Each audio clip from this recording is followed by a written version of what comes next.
Oh, oh man, that's got to be the worst feeling. I hate wearing these masks, but gosh, they're so critical for safety. Hey, Ryan Williamson here at Sourwood Farm, and I just got done doing some treatments on bees here at this bee yard. Oh, treatment-free beekeeping, what a fun adventure, and here I am treating.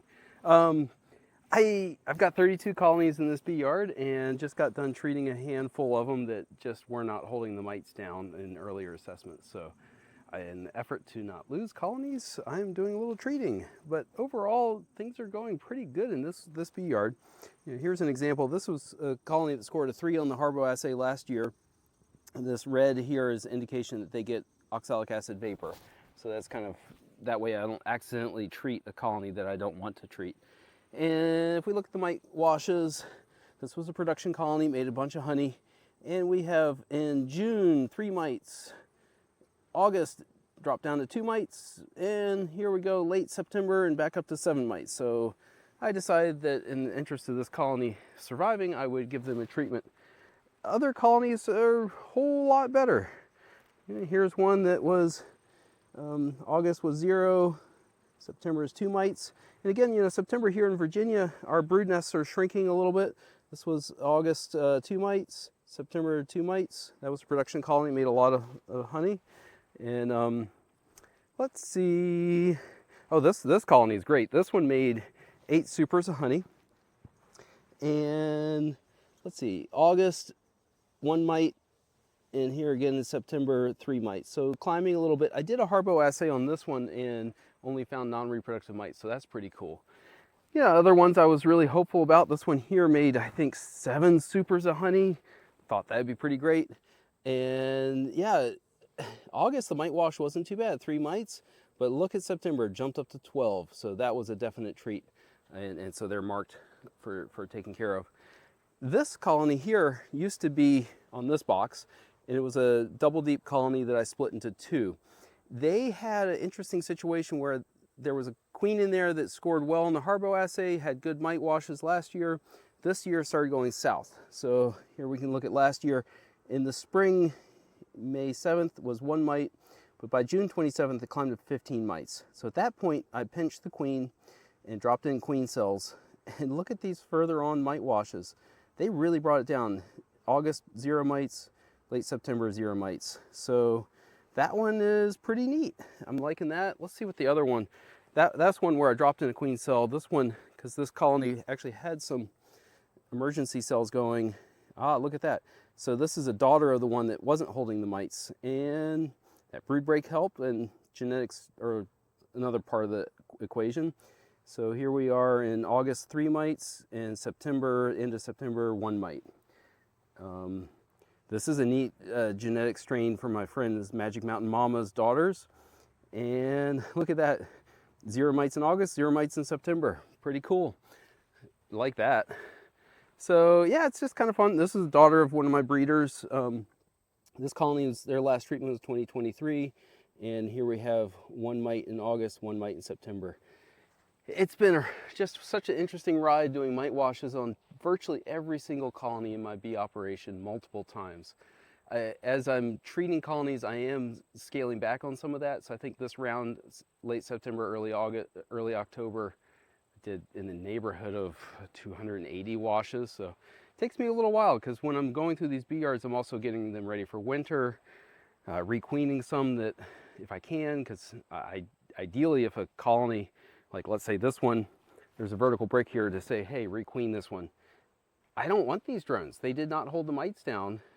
They were productive, but if I can, I'm gonna requeen it this fall with a mated queen that I already have in one of my mating nukes at home. And then that way, next spring, when this colony comes out of the winter, starts raising those drones, they're raising drones from hopefully more resistant stock than what's in here. That's the goal, is to shift the genetics both on the queen side as I'm raising queens from selected breeders, but definitely on the drone side. And hopefully use less of this oxalic acid vapor. Yeah, so as I'm going through, I'm recording on notebooks, putting that in spreadsheets. So that way when I give presentations and whatnot, I actually have some data to back up my claims, or data to show, hey, what I thought was happening didn't, because that plays a lot into it. Oh, I don't have the piece of paper here, but been doing a little experiment with when you have a high mite wash colony, like some of the different treatments. And for example, I just have, sample size of 2, which is pretty minimal, but I had some formic on hand that someone gave me, and I went through on some high mite wash colonies and did formic. And like today, one colony had washed 10 in the summer. After formic were 5, a little better. Another colony, they washed, oh gosh, I hope I'm saying this right, 20. And now, today they washed 19, so that's not very promising. In that same bee yard, I had some other colonies that also washed 20 or 17, and I did a cage the queen, so there was a brood break, and dropped in a new virgin queen, so they had new genetics. With the new queen, who really hasn't had the chance to really shift the genetics to be mite resistant, so I think 100% of the results are based on the treatment. But during that time, I'd put in extended release oxalic acid pads that are a year old I had left over. So four strips, and those mite washes are all 0s. How cool is that? Of course, you always have exceptions, so once we include data from other bee yards, all of them really brought it way down using that brood break with extended release, with the exception of one colony where I looked in there and pads were gone. So I think they chewed them up and hauled them out, and then they didn't work too well. So yeah, gotta love the anomalies to things, but overall, very happy with that versus using something like formic that's such a hammer on the bees. It's really stressful. I've, to my knowledge, this fall only lost 1 colony, and that was one that had washed high on mites, and I did, oh gosh, I can't remember now. Let's see, it was Apigard, and that just hammered them. They lost their organizational structure, and what do you know? Neighboring beehives thought, hey, robbing time, and they robbed them clean. So that was pretty interesting. Definitely like using the oxalic acid products if I can to bring down the mites and be a little more gentle. So I'm going to jump off here and start feeding these bees and get this bee yard ready for winter.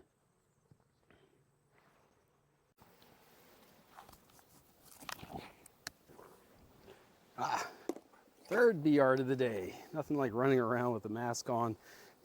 Make you think about all the things you should have said in the last video. So here we are, still October 8th, just a little bit later in the day.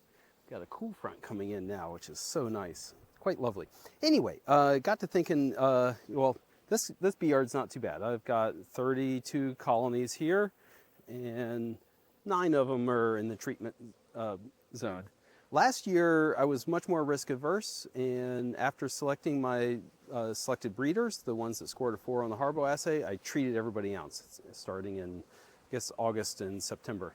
So in this bee yard, I left 3 colonies without treatments, and all the rest got treated, and 100% winter survival. This year, we're, I guess, turning the tide a little bit, and since I'm taking a lot more risk, and that's the part that's going to be interesting. Just operation-wide, I'm expecting more losses. Last winter was about 3% loss, and definitely going to have more this year with, oh, that's a cool bug. Wow. All right, sorry, distracted there.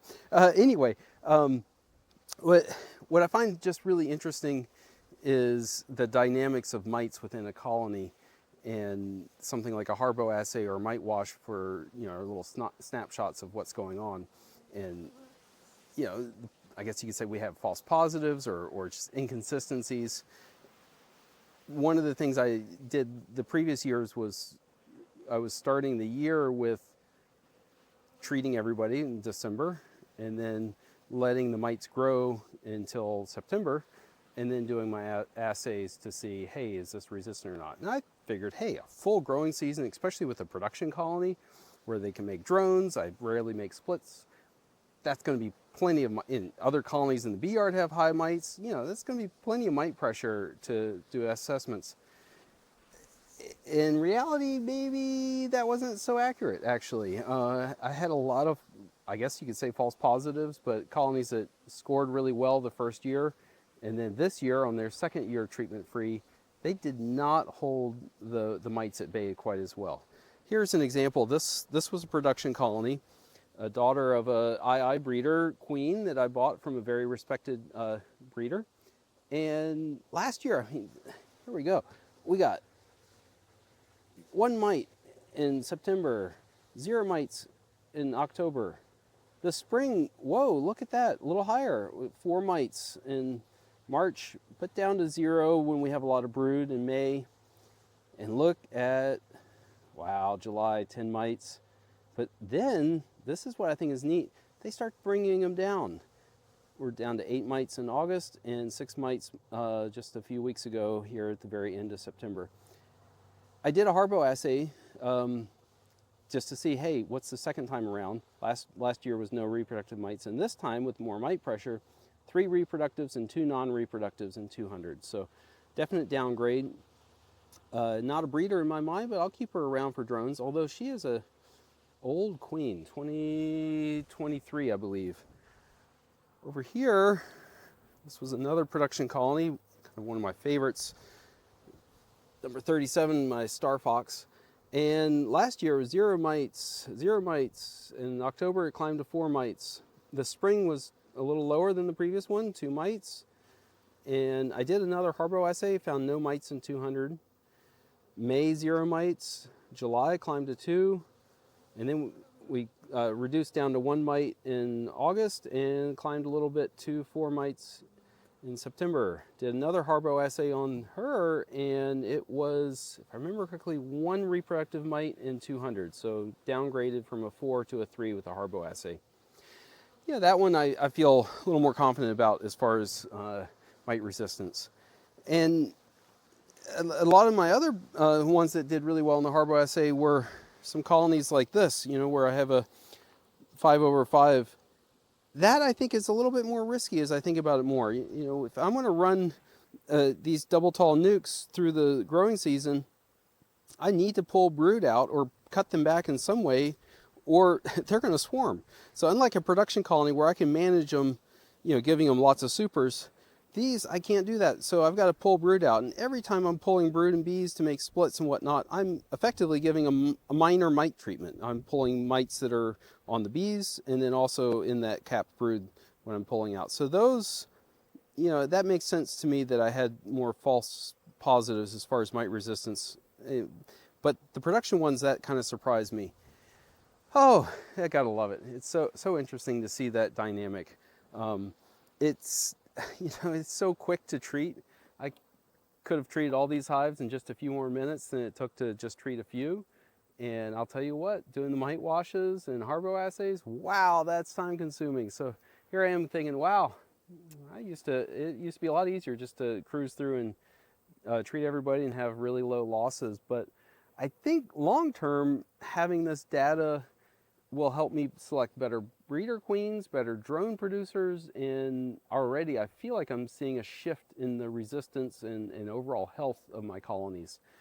Then again, we also have changes of weather and dynamics, like last 2 years was bad droughts, really a lot of nutritional stress. This year we had the spotted lanternfly move into the area, and we had this incredible nectar flow. Here I am, I mean, I'm feeding just like a half gallon of syrup to a few colonies to get them ready for winter here in October.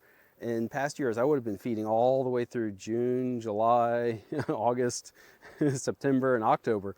Whereas here now, I'm just finally starting to feed some colonies because they had so much coming in. Very unusual for Virginia. So does that play into what I'm seeing with health? Maybe. Although, maybe I should actually see more mites, because you know what? I've had drones through the whole time, whereas past years during that summer dearth, all the drones get kicked out. So here I am with a lot more mite pressure potentially from all that drone brood. Who knows? I find it very curious. And yeah, but it'll be really fun to watch some of these colonies and see how they do going through the next year. I'm expecting to have to do a lot more mite washes early in the season, because the ones that have not had treatments will have much higher mite load potentially going through winter, and thus show their colors next spring a little more. So hey, what do you know, more work for the spring. But I'm going to load myself up here and get out of town. Okay, not going to make you watch me take my mask off, but this is the 4th bee yard of the day, and it's my home. Gotta love being home at the end of the day. Got about 150 or so colonies here, and I'm doing more treatments here than any of my other out yards, and that's because at this bee yard, this is where I sell the bulk of my nukes. I'll sell about 250 nukes out of this colony, this bee yard next year, and I want to make sure I have really clean bees for sale. So as much as I want to breed for mite resistance, I know that the genetics, everything's a little bit, nothing's guaranteed. So if I just really don't want to sell mite bombs, you know, that'd be such a bummer. So I try to have, I'm going to have, oh gosh, in this bee yard, about half of the bees are treated, and those are the ones I'll be working on splitting up in the spring. Most of the rest are drone stock or ones I will be watching for potential breeding. As I'm going through this bee yard and treating colonies, I'm looking at some of the notes and going, oh yeah, that's kind of interesting. This is an eye-eyed breeder queen in this colony here.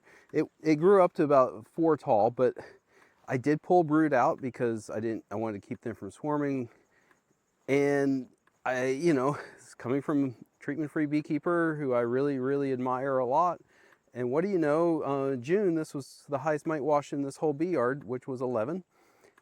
By August, it did drop down to 5 mites, but I did a Harbo assay in September, and whoa, big fat 0 on that. So 5 reproductive mites and 40 cells. One non-reproductive as well. But anyway, not good. So it's kind of amazing to have these really nice queens and then feel like, wow, maybe some of the stock I'm selecting out of my own open-mated colonies are just as good. Here's another one. This is a daughter of, I'm not sure which, 2 different breeder queens I had at the time, and I messed up on my notes. But anyway, for 2 years, held mites really low. Highest mite wash I'm seeing here was 3 in 2 years. But what do you know, this year mites climbed in, let's see, June. Oh wait, I lied about that one being the highest. This was the highest, 21 mites in June. So not good. And I'd done 3 Harbo assays and they passed that, really high UBO score. And then 3rd year they couldn't hold the mites, so go figure. It's just wild to me how you can have colonies where things can seem really good and then some dynamic shifts. And yeah, like here, this one was, let's see here, 4 mites on September 1st and October 2nd, 30 mites. Holy moly, what in the world happened there? It's just so interesting. And then other colonies, oh, I should have an example off the top of my head, but oh, where's a good one? It goes the other way. The mite numbers can be high and then they bring them down. And I find that so curious how the dynamics play.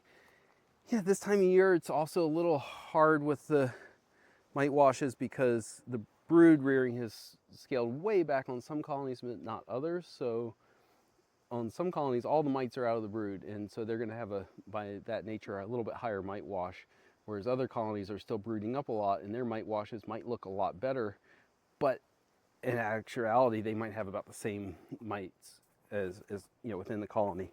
Oh, here's a good one. This is a test virgin I got from a friend with USDA pole line queen, and this one went the right way. We went from late August 5 mites down to what was that, October 2nd, 1 mite. So that's pretty cool.